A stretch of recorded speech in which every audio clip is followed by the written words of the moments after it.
Temanggung tahun 1996.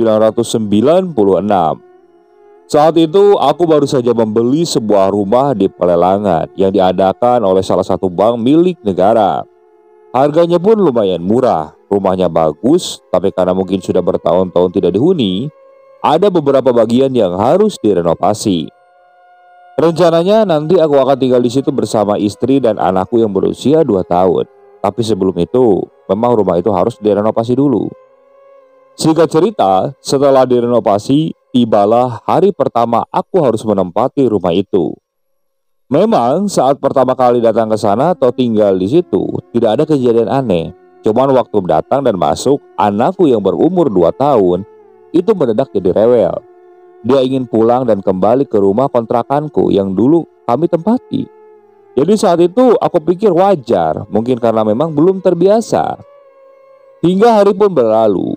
Sudah seminggu aku tinggal di tempat tersebut. Nah, di situ mulai timbullah keanehan-keanehan. Seperti bau bangkai di setiap menjelang maghrib dan hilang setelah azan isya. Awalnya aku pikir itu bangkai tikus atau apalah. Tapi setiap aku cari tahu, loh, tidak ada apa-apa. Dan sumbernya pun selalu berpindah-pindah. Kadang di ruang tamu, kamar, dan kamar mandi. Tapi waktu itu aku tidak mau berpikir macam-macam. Aku pun coba untuk tidak memperdulikannya. Pernah di suatu hari sepulang kerja, anakku ngomong, "Pak, itu loh pak, di kamar ada hantu pak," dengan logat cadelnya. "Ah udah, jangan diinin, jangan dihirauin, mungkin ada salah lihat." "Enggak loh pak, itu hantunya guling-guling pak. Dia memperagakannya sambil duduk di depan TV." Nah, kejadian itu siang menurut anakku. Ia terus berbicara seperti itu sambil menunjuk ke arah kamar. Jadi di rumah tersebut ada 2 kamar, satu untuk ruangan tidur kami dan satu lagi ruangan untuk menyetrika. Anakku itu menunjuk ke arah kamar yang untuk nyetrika tadi. Jadi aku cuma bilang kepada anakku, "Ya wis, gak apa-apa, kamu gak usah takut, tenang aja, ada ayah kok." Sebenarnya saat itu entah kenapa aku merasa merinding juga. Tapi aku coba tepis.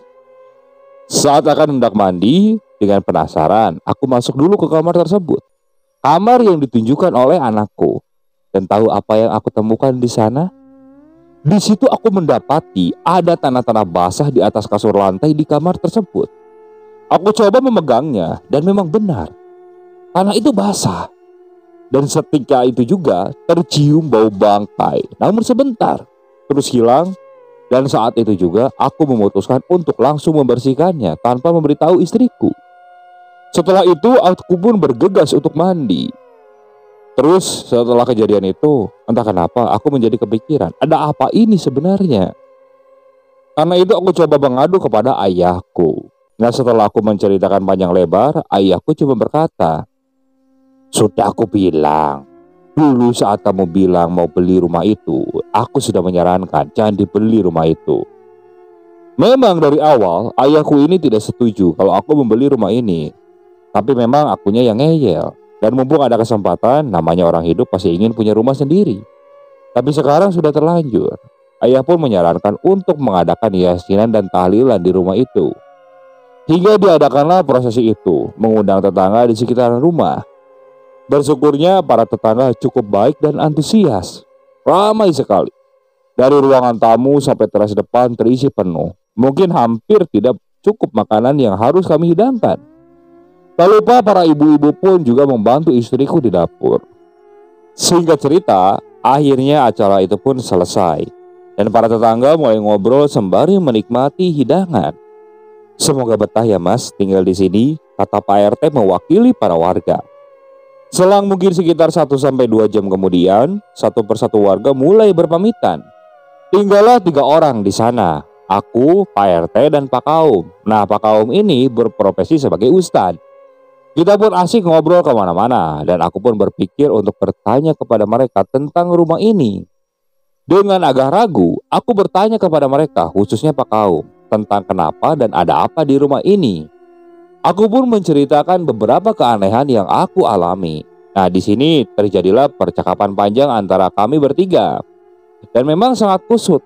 bila aku tulis detil di sini atau kubacakan di sini.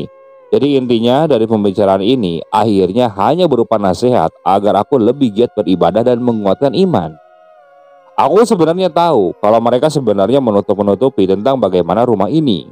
Tapi aku juga tidak bisa memaksa. Hingga malam pun semakin larut, Pak Kaum dan Pak RT pamit untuk pulang. Singkat cerita, setelah beres-beres, aku beranjak untuk tidur. Malam itu pun berlalu dengan tenang. Singkat cerita, tak terasa sudah hampir 3 bulan aku tinggal di rumah ini. Gangguannya pun masih sama, yaitu bau bangkai yang berpindah-pindah. Bahkan sekarang, aku seperti sudah merasa terbiasa. Yang penting anak dan istriku tidak mengeluh. Tapi berubah saat ada temanku yang datang ke rumah. Sebut saja namanya Joni. Menurut pengakuannya, dia bisa melihat hal-hal begitu, atau indigo lah kalau zaman sekarang. Percaya nggak percaya, karena jujur saat itu aku tak begitu sreg dengan orang ini. Selain karena perangannya yang sombong, di mana tempat obrolannya selalu tentang klinik. Singkat cerita, datanglah si Joni ini ke rumah. Ngobrollah basa-basi. Dan sampailah pada obrolan kalau di rumah ini banyak penunggunya. Aku iyakan saja. Terus dia menawarkan diri untuk mengusir hantu-hantu di sini. Nah, di situ aku berpikir mungkin kebetulan. Ya walaupun di dalam hati aku masih kurang percaya dengan kemampuannya. Dia pun minta sejumput garam dan mulai prosesi pergerakan ala dukun, sembari menabur-naburkan garam di setiap sudut ruangan. Sudah mas, sudah aku usir semua. Rumahmu sudah bersih. Sambil menggenggam kain hitam. Semoga saja benar, batinku seperti itu. Hingga akhirnya Joni pun pulang dan malam pun tiba. Malam ini terasa aneh.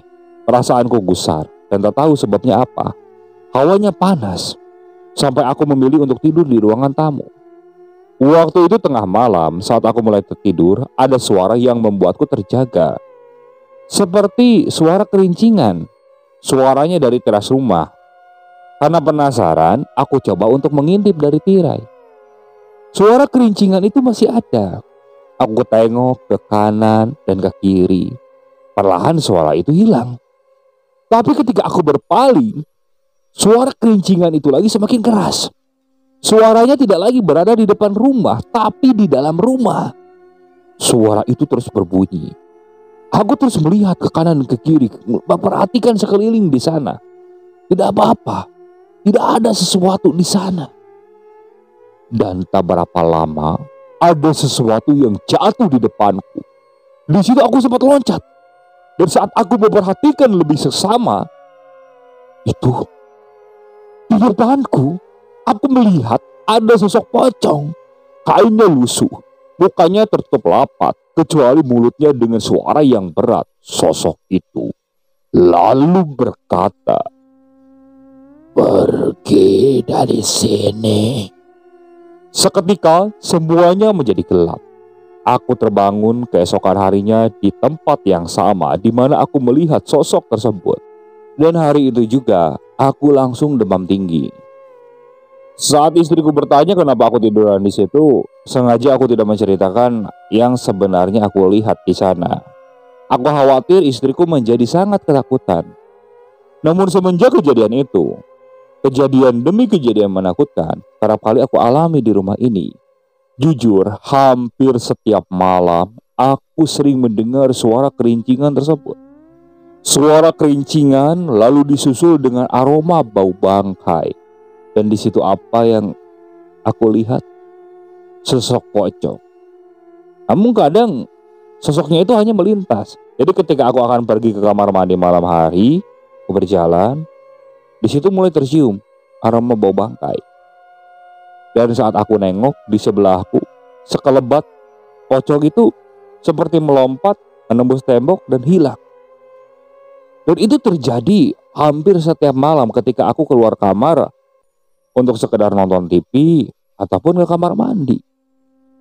Dan sepertinya apa yang dikatakan Joni kalau penunggunya sudah diusir semuanya itu tidak benar. Justru dengan kedatangan Joni dan yang katanya dia mengusir sosok tersebut malah membuat suasana rumah ini menjadi tidak baik. Gangguan yang dulu cuma berupa bau-bauan sekarang mulai menjadi penampakan. Tapi ada hikmahnya dari kejadian malam itu. Jadi aku menjadi lebih giat beribadah lagi. Jadi sebisa mungkin aku selalu melaksanakan sholat 5 waktu dan tahajud. Dan itu cukup manjur dalam beberapa saat ke depan. Gangguan juga sudah tidak ada. Dan ini sudah berakhir, batinku seperti itu berkata.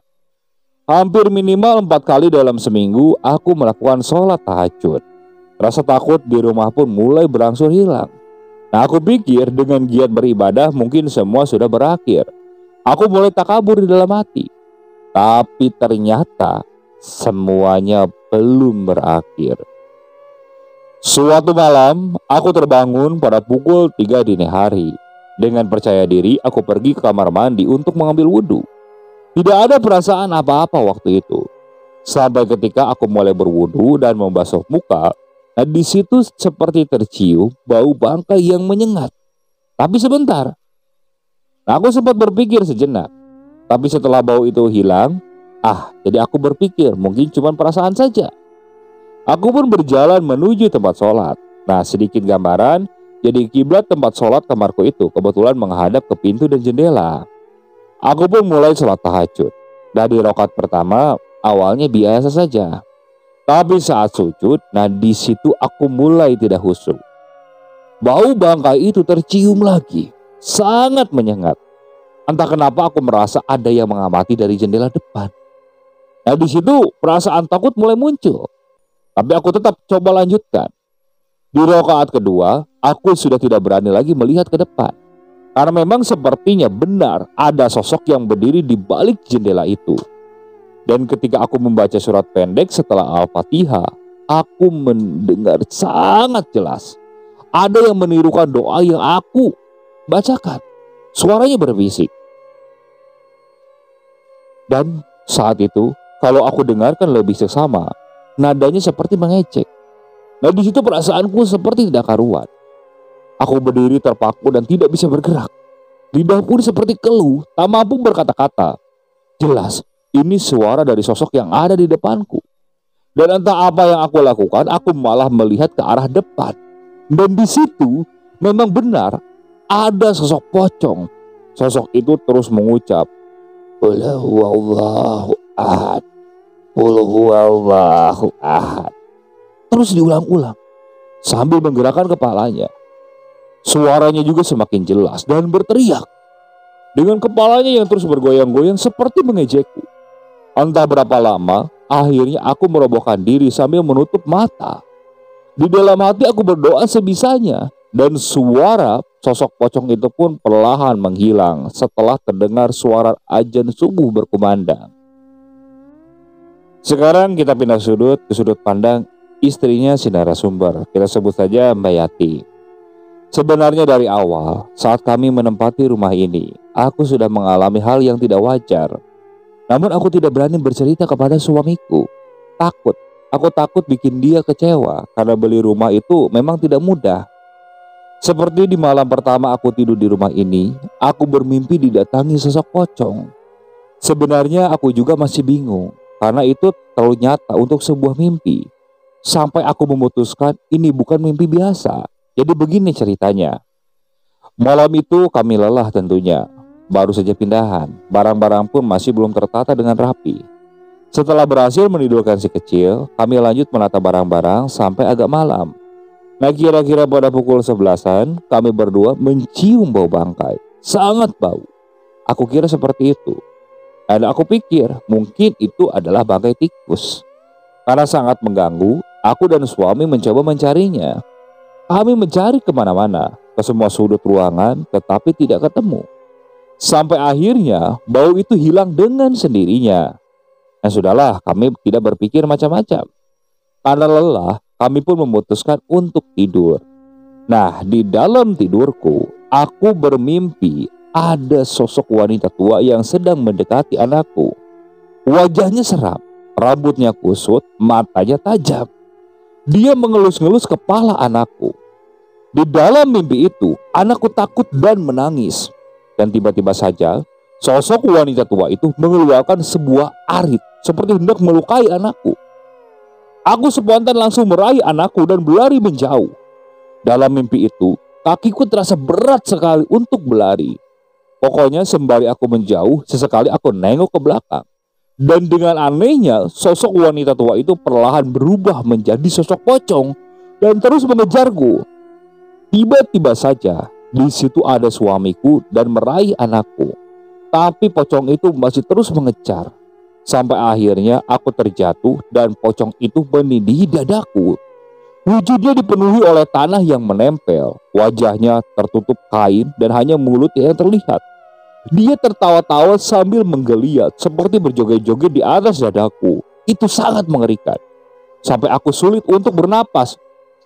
Dan saat aku terbangun, bisa kalian bayangkan, di atas dadaku, pocong itu telah berdiri, kepalanya menghadap ke bawah, menggeliat.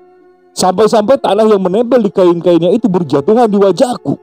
Aku coba berteriak, tapi tidak bisa. Aku berdoa sebisanya di dalam hati.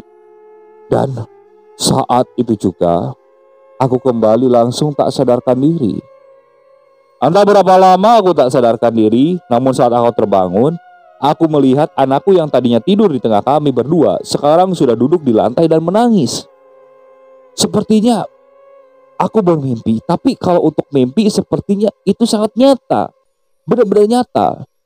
Karena kayaknya tidak mungkin aku udah terbangun dari mimpiku terus bermimpi lagi.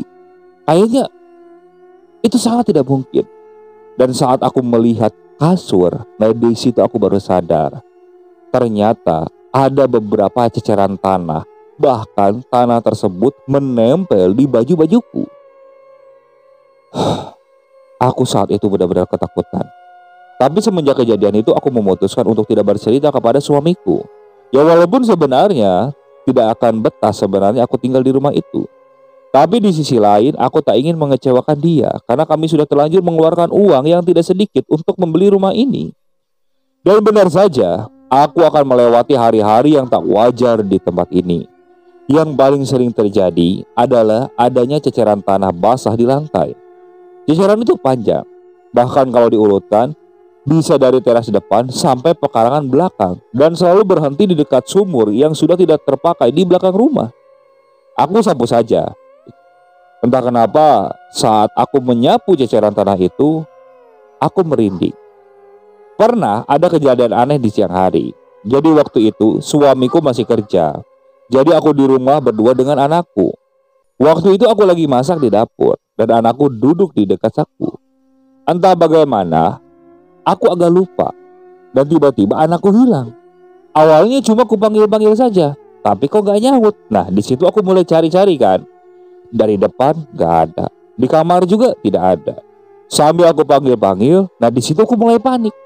Aku keluar rumah mencari di jalan depan rumah. Nah di situ juga tidak ada siapa-siapa. Aku lari lagi ke belakang. Aku matikan kompor dan di situ aku mendengar suara berbisik di perkarangan belakang rumah. Dan setelah aku lihat, anakku di situ lagi main-main tanah. Yang anehnya, pintu menuju perkarangan itu tertutup rapat. Dan anakku yang masih kecil tentu saja tidak bisa meraih gagang pintu itu. Dan kalaupun bisa, aku bisa dengar suara pintu itu terbuka. Atau posisi pintu itu di dekat dapur. Dan keanehan kedua, jalan di antara perkarangan menuju sumur itu ada gap berupa rerumputan seperti rumput tumbuhan putri malu yang berduri dan ilalang yang bahkan tingginya hampir sama dengan anakku. Bagaimana bisa anakku bisa sampai di situ? Saking takutnya semenjak kejadian itu, kalau suamiku belum pulang, aku tidak berani di rumah. Aku lebih memilih main ke tempat tetangga atau pulang ke rumah mertua. Baru sore harinya suamiku jemput aku dan anakku. Kebiasaan itu bertahan sangatlah lama. Sampai-sampai rumah itu cuma hanya menjadi tempat tidur saja. Jarang sekali aku melakukan keseharian di sana. Bahkan kalau suamiku belum pulang, aku sangat takut untuk ada di sana. Tapi mau sampai kapan seperti itu? Mau tidak mau, aku harus menempati rumah tersebut. Sampai pada suatu malam, waktu itu hujan deras. Kami sedang menonton TV berdua. Anakku sudah tidur. Dan tiba-tiba saat itu tercium lagi aroma bau bangkai bercampur amis. Kami berdua saling menatap, menengok ke kanan dan kiri dan ke belakang. Dan tepat di belakang tikar yang kami duduki, ada ceceran tanah lagi. Suamiku lalu berdiri. Aku meraih tangannya. Kami berdua berjalan mengikuti ceceran tanah itu tadi. Dan setelah diikuti ceceran tanah itu, ternyata berhenti di pintu menuju perkarangan belakang. Kami pun berhenti dan saling menatap satu sama lain. Satu tangan suamiku menggenggam ganggang pintu tersebut. Dengan tiba-tiba dan tanpa aba-aba, suamiku langsung membuka pintu itu. Tiupan angin dan suara hujan terdengar keras. Dan apa yang kita lihat? Di sana ada sosok pocong yang tengah duduk di sumur tersebut sambil menggoyang-goyangkan kakinya. Kami berdua terpaku dan tidak bisa bergerak. Dan sosok itu berkata, "Apa kamu?" Suaranya bersamaan dengan keras dan deras hujan, tapi terdengar sangat jelas. Sontak kami yang kaget langsung membanting pintu dan aku diseret berlari menuju kamar. Di situ aku menangis, bingung dan takut, bercampur aduk semua perasaan itu menjadi satu. Kita berdua meringkuk ketakutan di kamar sampai hujan pun reda. Kira-kira pukul 1 sampai 2 malam, kita berkemas membangunkan si kecil dan akan pergi ke rumah mertua kami malam itu. Sejak kejadian itu, kami saling terbuka. Ternyata kami berdua sama-sama diganggu oleh pocong tersebut. Kami pun bercerita kepada orang tua kami yang ternyata mereka juga sudah tahu. Karena suamiku pernah bercerita lebih dulu, aku dan suamiku sempat ingin menjual rumah itu lagi. Tapi tidak boleh sama bapak mertua. Katanya kalau kita menjual rumah itu, berarti kita kalah sama pocong itu. Dan kita memang tidak boleh kalah. Akhirnya, aku, suami, dan mertuaku mencari solusi atas apa yang terjadi. Dan atas saran bapak mertuaku, kita mendatangi salah satu kiai yang cukup besar di Temanggung kala itu. Singkat cerita, datanglah Pak Kiai, bapak mertua, aku dan suami ke rumah itu bersama-sama dengan beberapa santrinya. Di situ kita mengadakan doa-doa dan aku merasa sendiri saat prosesi doa, bau bangkai itu tercium lagi, seperti berkeliling. Setelah itu, tiba-tiba ada suara ledakan dan bau itu hilang. Beberapa saat setelah itu, doa pun selesai. Pak Kiai meminta para santrinya untuk pulang duluan. Tinggallah di sana kita berempat. Dan Pak Kiai saat itu ingin menunjukkan sesuatu. Dia meminta sebuah linggis dan mengajak kami semua berjalan menuju sumur itu. Tepat di depan, beliau menyuruh kami menjadi saksi. Beliau menyuruh suamiku untuk menghancurkan lantai semen di depan sumur itu. Dan apa yang kita temukan di balik lantai itu? Di situ kita melihat ada sebuah boneka berbentuk pocong, ukurannya sejengkal orang dewasa. Dan setelah dibuka, itu berisi gumpalan rambut yang panjang dan sebagiannya memutih. Setelah itu, barang itu pun langsung dibakar oleh Pak Kiai. Dan menurut pandangan spiritual beliau, boneka itu sengaja diletakkan oleh pemilik pertama rumah ini. Mungkin sakit hati karena rumahnya disita oleh bank dan berharap agar tak ada yang betah tinggal di rumah ini. Alhamdulillah setelah itu, kami kembali lagi tinggal di rumah itu. Dan sudah tidak ada lagi gangguan sedikit pun. Dan kami tinggal di rumah itu bertahun-tahun ke depan.